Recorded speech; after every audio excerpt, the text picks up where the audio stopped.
द्वापर के अंत में अधर्म का नाश तथा धर्म की पुनर्स्थापना के लिए भगवान श्री कृष्ण ने धरती पर अवतार लिया था। धर्म की पुनर्स्थापना के पश्चात भगवान श्री कृष्ण का स्वधाम गमन किस प्रकार हुआ, यह प्रसंग जानने के लिए वीडियो को अंत तक अवश्य देखें। भगवान श्री कृष्ण के स्वधाम गमन का प्रसंग श्रीमद् भागवत महापुराण में एकादश स्कंद के 30वें और 31वें अध्याय में मिलता है, जिसके अनुसार यदुवंश के संहार के बाद बलराम जी ने भी समुद्र तट पर अपने मनुष्य शरीर को छोड़ दिया। जब भगवान श्री कृष्ण ने देखा कि मेरे बड़े भाई परम पद में लीन हो गए, तब भगवान श्री कृष्ण एक पीपल के पेड़ के नीचे जाकर चुपचाप धरती पर ही बैठ गए। भगवान श्री कृष्ण ने उस समय अपना चतुर्भुज रूप धारण कर रखा था।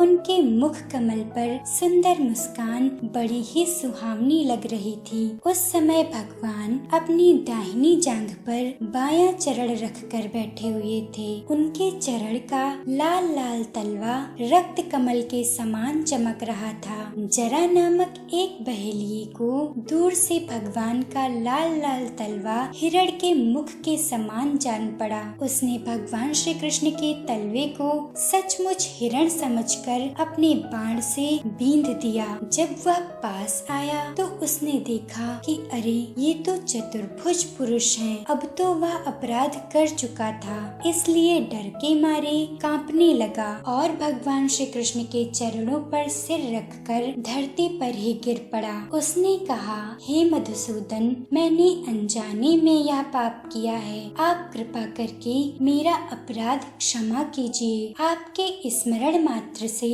मनुष्यों का अज्ञान अंधकार नष्ट हो जाता है। बड़े खेद की बात है कि मैंने स्वयं आपका ही अनिष्ट कर दिया। वैकुंठनाथ, आप मुझे अभी मार डालिए, क्योंकि मर जाने पर मैं फिर कभी आप जैसे महापुरुषों का ऐसा अपराध न करूँगा। तब भगवान श्री कृष्ण ने कहा, हे जरे, तू डर मत, यह तो तूने मेरे मन का किया है। जा, मेरी आज्ञा से तू उस स्वर्ग में निवास कर जिसकी प्राप्ति बड़े बड़े पुण्यवानों को होती है। जब भगवान श्री कृष्ण ने जरा व्याध को यह आदेश दिया, तब जरा भगवान श्री कृष्ण की 3 बार परिक्रमा करके विमान पर सवार होकर स्वर्ग को चला गया। तब भगवान श्री कृष्ण का सारथी दारुक भगवान श्री कृष्ण के द्वारा धारण की गई तुलसी की सुगंध से उनका पता लगाता हुआ वहां पहुंचा। भगवान श्री कृष्ण को देखकर दारुक के हृदय में प्रेम की बाढ़ आ गई। नेत्रों से आंसुओं की धारा बहने लगी। उसी समय दारुक के सामने ही भगवान का गरुड़ ध्वज रथ, पताका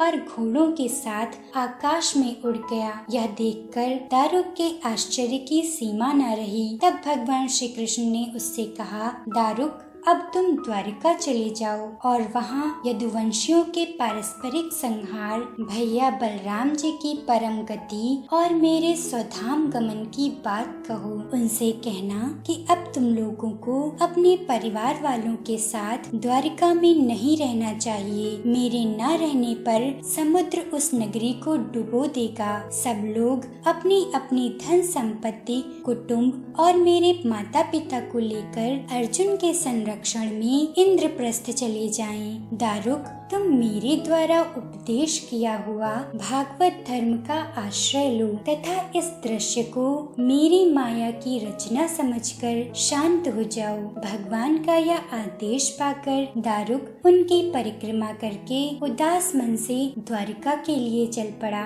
दारुक के चले जाने पर ब्रह्मा जी, भगवान शिव, माता पार्वती, इंद्र आदि देवता, बड़े बड़े ऋषि मुनि आदि परम धाम प्रस्थान को देखने के लिए बड़ी उत्सुकता से वहां आए। तब भगवान श्री कृष्ण ने ब्रह्मा जी और देवताओं को देखकर अपने आत्मा को स्वरूप में स्थित किया और कमल के समान नेत्र बंद कर लिए तथा भगवान श्री कृष्ण अपने धाम में चले गए। उस समय स्वर्ग में नगाड़े बजने लगे और आकाश में पुष्पों की वर्षा होने लगी। भगवान श्री कृष्ण के पीछे पीछे इस लोक से सत्य, धर्म, धैर्य, कीर्ति और श्री देवी भी चली गईं। भगवान श्री कृष्ण तो अपनी इच्छा अनुसार शरीर धारण करते हैं। भगवान का मनुष्यों के समान जन्म लेना, लीला करना और उसे संवरण करना उनकी माया है। भगवान श्री कृष्ण के स्वधाम गमन की लीला से आप क्या समझे? कमेंट करके अवश्य बताइएगा।